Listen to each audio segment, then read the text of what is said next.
Group UKIP. Leader of the UKIP Group, Neil Hamilton. I hope that the First Minister will feel that he owes the Assembly a duty of candour on this issue, but clearly we're going to get no further on it today, and we'll have to wait for the debate next week to see whether we can make progress. So I would like to turn to another issue.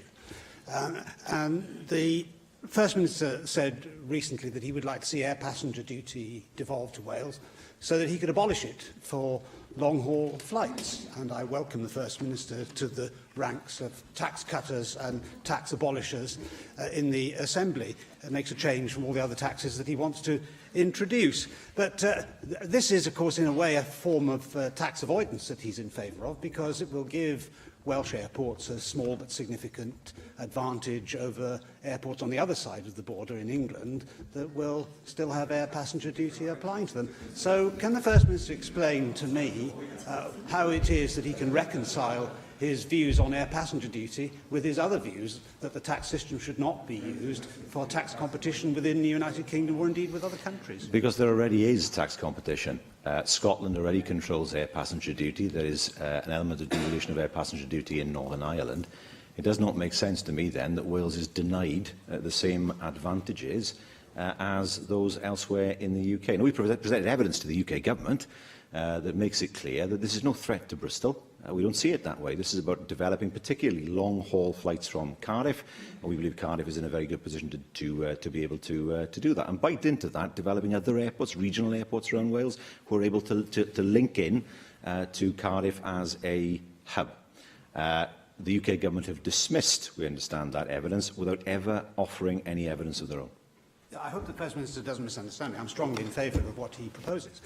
I'm very much in favour of the devolution of taxes to Wales so that we can cut them or abolish them and then give us an advantage over other parts of the United Kingdom which compensates for the historical disadvantages that we have to fight against. But what I'm interested in here is the inconsistencies in the Labour Party's positions generally. The purpose of air passenger duty, when it was introduced, was to cut greenhouse gas emissions, and therefore abolishing it doesn't really seem to fit in with the other enthusiasms of the Labour Party in relation to the protection of the environment. So, I mean, how does the abolition of air passenger duty on long-haul flights how can it be reconciled with the Labour Party's views on green energy and the need to cut carbon emissions? Quite simple. There are many people, not just from South Wales, from the southwest of England, who are at present travelling to Heathrow to fly on long-haul flights. If they travel a shorter distance, their own carbon footprint is lower.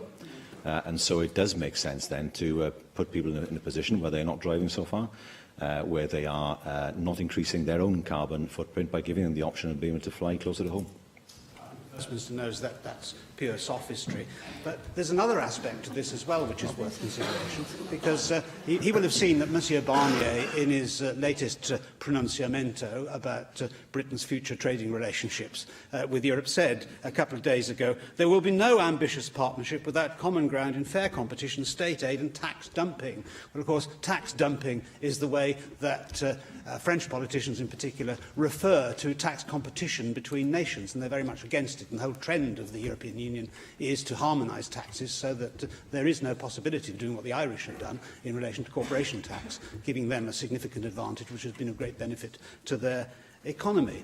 So does the First Minister not see that leaving the EU does give us the freedoms that we in Wales could use, if we use them imaginatively, to increase the output of the Welsh economy and the tax base, and therefore provide the Welsh Government with more money to provide the other good public services that we want? Well, that is a naive approach, because as he knows full well, if we are looking to export to markets and those markets feel that we have unfair tax competition, they will impose tariffs against us. So it's not as if the UK has a free hand in all this. The UK is a medium-sized country, and it's not in a position of dictating terms of trade to others. And I referred to what Aston Martin said only last week, that a hard Brexit would cause them to stop manufacturing cars. Now, these are not my words. These are words of a company who will soon be a significant employer in Wales, and I suspect we'll see more of that, which is why we need to understand where the UK government is. We need to see the UK government's plan, and that needs to be soon.